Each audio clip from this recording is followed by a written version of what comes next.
మన పండుగ నీటి పండుగ చాలా సంతోషమైన పండుగ మనది.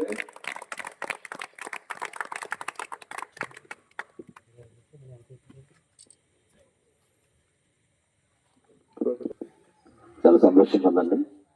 ఎందుకంటే మరి ఎక్కడ ఏలూరు ప్రాంతం నుంచి మరి మీ మధ్యలో రావటం, మీ అందరూ కూడా మరి నన్ను ఆహ్వానించడం, ఇక్కడ కూర్చోవటం, మీ సమయాన్ని వెచ్చించి, మరి ముఖ్యంగా ఈ గ్రామానికి సర్పంచ్గా ప్రథమ పౌరుడిగా మరి నా దళిత సోదరుడే ఉండటం కూడా నాకు చాలా సంతోషంగా ఉంది. కాబట్టి మరి ఇంత అవకాశం ఇచ్చిన మీ అందరికీ కూడా ముందు నా తెలియజేస్తాను. ఇప్పటి వరకు చాలా చెప్పారు మా వాళ్ళు. ప్రధానంగా చూస్తే ఈ రోజున డాక్టర్ బిఆర్ అంబేద్కర్ గారు ఆ రోజు రాజ్యాంగం రాసినప్పుడు ఒక మాట అన్నారు, నేను రాజ్యాంగాన్ని రాస్తున్నాను కానీ సరి అయిన పాలకులు లేకపోతే, సరైన పాలకులు ఉంటే ఈ రాజ్యాంగంతో పని లేదు అన్నారు. మరి ఇప్పుడు రాజ్యాంగంతో పని ఉందా లేదా? రాజ్యాంగంతో పని ఉందండి. అంటే సక్రమమైన సరైన నాయకులు ఉన్నారా లేదా? వాళ్ళు లేరు కాబట్టి రాజ్యాంగం అవసరం కావు. దీనికి నిదర్శనం గత ఎన్నికల ముందు బీజేపీ పార్టీ అధ్యక్షుడుగాను అలాగే రాష్ట్ర దేశ ప్రధానిగా ఉన్నటువంటి నరేంద్ర మోడీ ఒక మాట అన్నారు, 400 సీట్లు నాకు వస్తే నేను రాజ్యాంగాన్ని మార్చేస్తానన్నారు. కానీ ప్రజలు బుద్ధి చెప్పారు. ఏం చేశాడు? అదే రాజ్యాంగాన్ని 2 కళ్ళపై అత్తుకొని ఆయన కాళ్ళకు నొక్కాడు. That is Ambedkar. సో ఈరోజు నేను చెప్పేది కూడా మీకు అదే, ఏదైతే కాదు అని చెప్పేసి అని మనల్ని పక్కన పెడుతున్నారో వాళ్ళ మధ్యలో మనం వీడే ప్రముఖుడు, ఇతనే ఉండాలి అనే స్థాయిలో మనం ప్రశ్నించగలిగితే ప్రతి చోట కూడా మనం ఏ పనులైనా సరే విజయాన్ని సాధించవచ్చు అనేది నేను మీకు చెప్తున్నటువంటి మాట.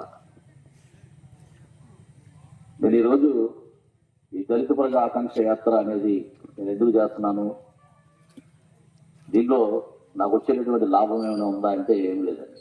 నేను ఎక్కడ కూడా ఏ గ్రామాలకు వెళ్ళినా ఎవరి దగ్గర రూపాయి కూడా తీసుకున్నాను.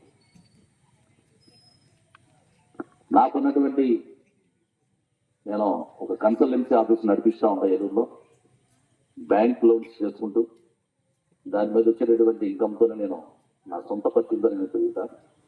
అట్లాగే నా భార్య కూడా ఒక చిన్న హాస్పిటల్లో పనిచేస్తూ మేమిద్దరం వచ్చినటువంటి ఆ యొక్క కష్టంలో నుంచి తీసి మేము ఈ ఉద్యమాలకు తిరుగుతున్నాం తప్ప ఎక్కడో కూడా ఎవరి దగ్గర రూపాయలు ఆశించో, ఎమ్మెల్యే దగ్గర ఆశించో, ఎంపీల దగ్గర ఆశించో తీసుకోవట్లా.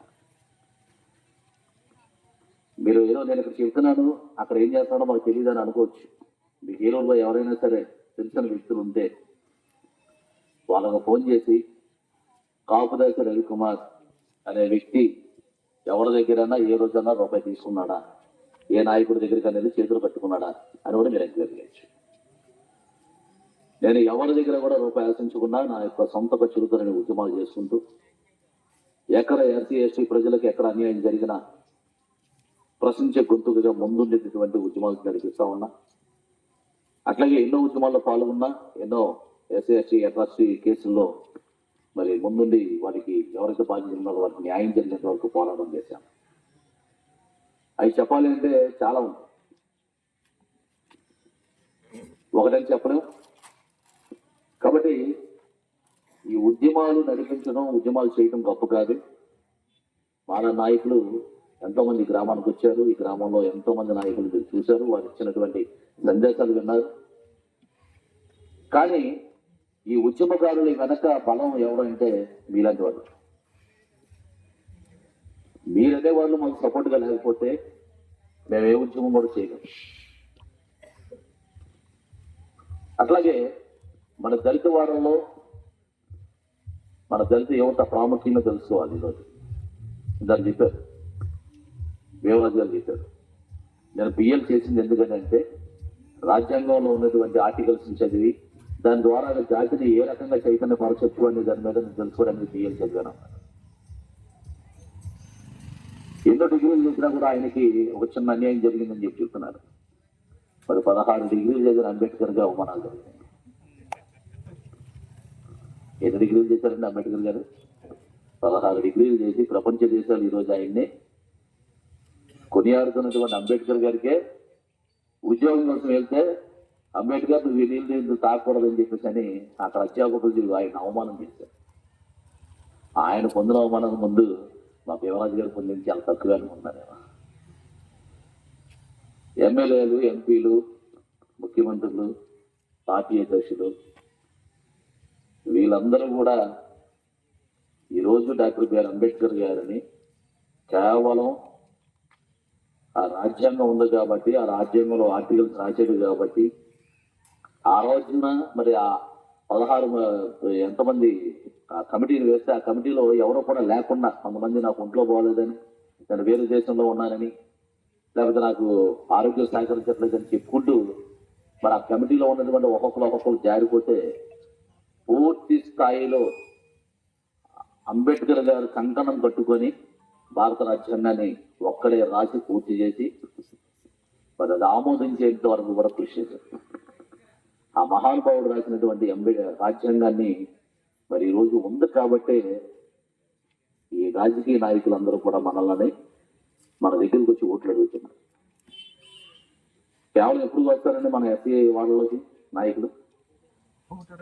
ఎలక్షన్ టైంలోనే. ఎందుకంటే మన ఓటు బ్యాంక్ వచ్చి ఏం చెప్తారంటే అప్పుడు చక్కగా మన కోసమే చేసి మనం చాలా దగ్గర తీసుకొని చాలా ఆప్యాయతగా, అసలు నిజంగా చెప్పాలంటే అబ్బో మా ఎమ్మెల్యే గారు, మా ఎమ్మెల్యే క్యాండిడేట్ గారు దేవరాజు గారు చెప్తున్నారు. ఇక్కడ మనకు ప్రథమ పౌరుడు ఉన్నారు ప్రసాద్ గారు, మనకి సర్పంచ్. ఈరోజు ఆయన సర్పంచ్ అయినటువంటి సమయంలో మనలో ఒకడు సర్పంచ్ చేయాలని చెప్పి మనం ఎక్కువగా ఆయన్ని స్పెషల్గా మనం చూడం. ఎందుకంటే మనలో పుట్టి పెరిగినోడు, మన మధ్యనే జీవిస్తున్నాడు కాబట్టి మనం ఆయన గౌరవించాం. ఏకవచనంతో కూడా మాట్లాడేటువంటి పరిస్థితులు. అదే ఇదే ఊరు నుంచి వేరే రిజర్వేషన్ మీద వేరే కమ్యూనిటీకి సంబంధించిన వ్యక్తులు ఎవరైనా ప్రెసిడెంట్ ఉన్నారనుకోండి, ప్రెసిడెంట్ గారు అని మర్యాద చేస్తాం. వ్యక్తిని మనం గౌరవించుకోవాలి ఫస్ట్ ఆఫ్ ఆల్. ఆ తర్వాత ఎవరైనా సరే పదవికి గౌరవం ఇవ్వాలి, అట్లాగే వ్యక్తికి కూడా మనం గౌరవించుకోవాలి. ఈ పరిస్థితులు మనం తీసుకురావాలి. మన వాళ్ళని మనం గౌరవించుకుంటేనే మనం రేపు పొద్దున రానున్నటువంటి రోజులు మనం కూడా గౌరవం పొందుతాం అనేది 10 మందికి తెలియజేయాలి. ఇకపోతే రాష్ట్రంలో ఎస్సీ సప్లై నిధులు గత ప్రభుత్వంలో 26 పథకాలు తీశారు. దాని మీద పోరాటం చేసాం.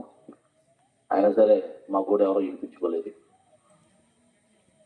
అట్లాగే ఎస్సీ సప్లై నిధులు కూడా మన ఇంట్లో వండుకున్నటువంటి అన్నపూర్ణం తీసుకెళ్ళి రోడ్డు మీద వాళ్ళందరికీ పనిచేసినట్టు పనిచేశారు. ఓకే, అయిపోయింది.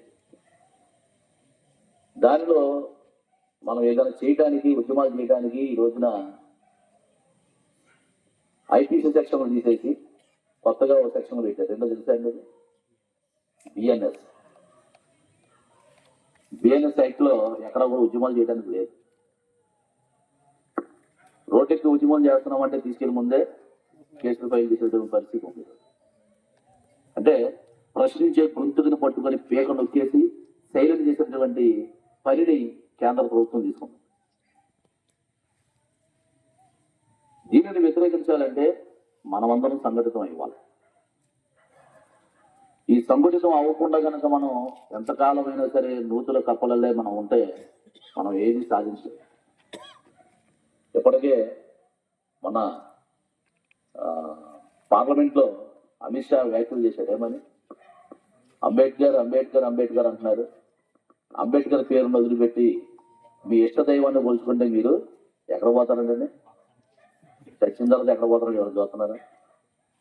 ఎవరైనా తెలుసా చచ్చిన తర్వాత ఎక్కడ పోతున్నామా? అప్పుడు మేము చెప్తాం, అయ్యా అమిత్ షా గారు, మేమైతే అంబేద్కర్ అంబేద్కర్ అని కొలుచుకుంటాం, ఎక్కడికి వెళ్తాం తర్వాత విషయం. నీకైతే నీ ఇష్టదైవాన్ని కొలుచుకుంటూ ఆ ఢిల్లీలో ఉన్నావు కాబట్టి ఆ యమునా నది తీరం దగ్గరికి వెళ్ళి చక్కగా నీ ఇష్టదైవాన్ని కొలుచుకుంటూ దాంట్లో మునుగు, ఇప్పుడే పోతాం కోసాలు కానీ అన్నాం. మరి మునిగడో తెలియదు. ఇంకా అంబేద్కర్ అనే పేరును ఈరోజు అగ్రవర్ణాలకు కానీ లేకపోతే రాజకీయ నాయకులకు కానీ చెమటలు పట్టిస్తాం. అంబేద్కర్ గారి యొక్క విగ్రహం వారి గుండెల్లో దడ పుట్టించి నిద్రలేనటువంటి రాతలు జరుగుతాం. అందుకే ఈ రోజున అంబేద్కర్ గారి యొక్క విగ్రహాల మీద దాడులు జరుగుతూ ఉన్నాయి.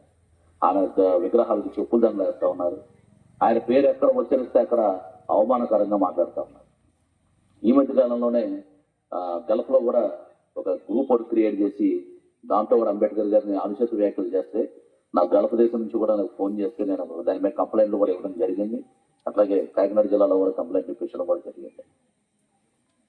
అంటే అంబేద్కర్ అనేటువంటి పేరు ఎక్కడికి వెళ్ళినా ప్రాంతాలతో సంబంధం లేకుండా, వ్యక్తులతో సంబంధం లేకుండా ఎక్కడికి వెళ్ళినా అవతల వాళ్ళకి ధర పుట్టించినటువంటి పేరు అయిపోయింది ఈరోజు. కానీ ఈ రోజున ప్రతి ఒక్కరి దగ్గర కూడా స్మార్ట్ ఫోన్ వచ్చేసింది, వాట్సాప్ గ్రూపులు అందుబాటులోకి వచ్చినాయి, సోషల్ మీడియా వచ్చింది. సో ఈ మీడియా వల్ల ఏమవుతుందంటే అంబేద్కర్ గారు అంటే అవేర్నెస్ బాగా పెరిగింది. ఆయన ఏం చేశారు, జాతి కోసం ఏం చేశారు, జాతి కోసం ఆయన చేసినటువంటి కృషి ఏంటి, ఆయన వదులుకున్నటువంటి చేసినటువంటి త్యాగాలు ఏంటి అనేది విషయాలకి వచ్చినటువంటి యాక్టివ్ రావేమో అని చెప్పేసి అని ఆదర్శం. కాబట్టి ఈరోజు సోషల్ మీడియా ఉంది, ప్రతి ఒక్క ఫోన్లో ఫేస్బుక్ ఉంది, ట్విట్టర్ ఉంది, అట్లాగే ఇన్స్టాగ్రామ్ ఉంది, ప్రతి దాంట్లో ప్రతి ఫోన్లో కూడా యూట్యూబ్ ఉంటుంది. మీరే మీ ప్రాంతాల్లో జరిగేటటువంటి అన్యాయాల మీద, ఈ ప్రాంతాల్లో జరిగేటటువంటి ఈ యొక్క డెవలప్మెంట్ లేకుండా ఏదైతే మనకి ఎక్కడైనా ఉంటే దాని మీద మీరు ప్రశ్నించే తత్వాన్ని మీరు సోషల్ మీడియా ద్వారా చేస్తే,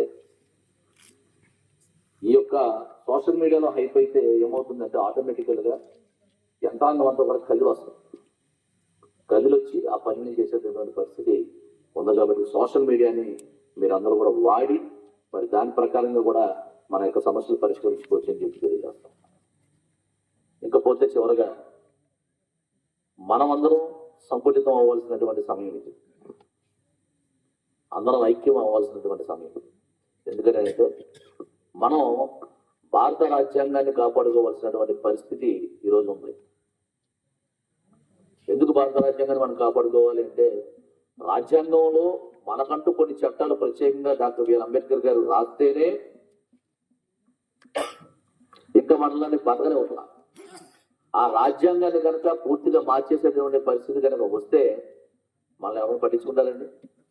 ఒక మనిషిగా కాదు కదా, దేనికి కూడా మనం చూడిస్తున్నటువంటి పరిస్థితి. ఒకప్పుడు మన డ్రెస్సింగ్ ఏంటి, మూచి పెట్టుకొని మూతికి ముంత వెనక కాటాకు కట్టుకొని నడిచేటటువంటి పరిస్థితి.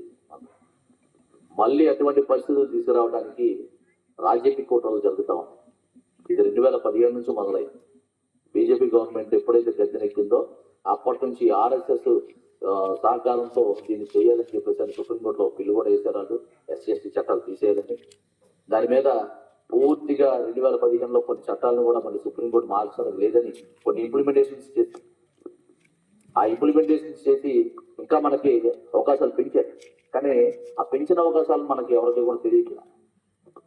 కాబట్టి మేము రేపు రానున్నటువంటి రోజుల్లో మేము ఏం చేస్తామంటే సోషల్ మీడియా ద్వారా కొన్ని చట్టాల మీద అవగాహన కల్పించేటటువంటి ఎవరైతే మాకు ఏలూరులో ఉన్నాడు ఒక రొనాల్డ్ రాజు గారు, గొట్టుముక్కల రొనాల్డ్ రాజు గారు హైకోర్టు సీనియర్ అడ్వకేట్, అలాంటి న్యాయవాదులతో మేము కొన్ని వీడియోస్ చేయించి వాటిని యూట్యూబ్ ద్వారాగా మీ అందరికీ కూడా మేము షేర్ చేయడం జరుగుతుంది.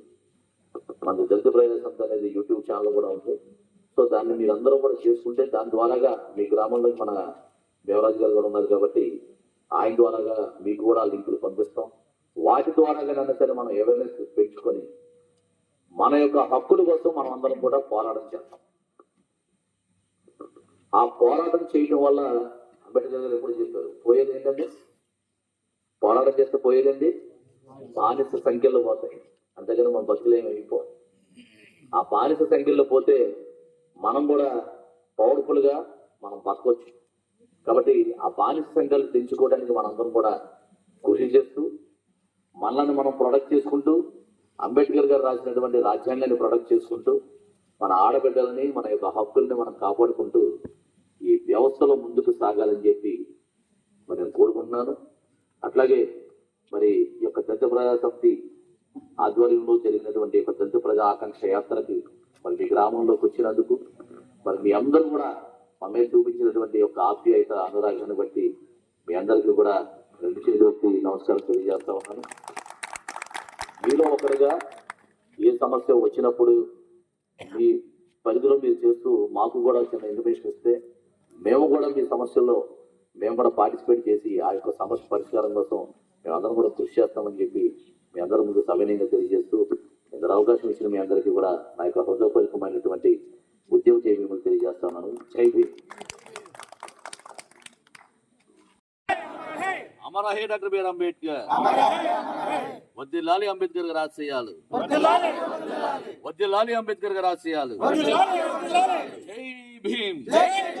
జై భీమ్. జై భీమ్. అందరు కూర్చున్న ఒక 5 నిమిషాలు వెళ్ళిపోదాం. ఒక 5 నిమిషాలు కూర్చుంటే సర్పంచ్ దండ వల్ల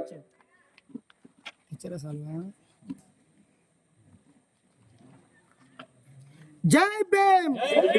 జై భీమ్. జై భీమ్. అంబేద్కర్ గారి నాయకత్వం. అంబేద్కర్ గారి నాయకత్వం. అంబేద్కర్ గారి నాయకత్వం.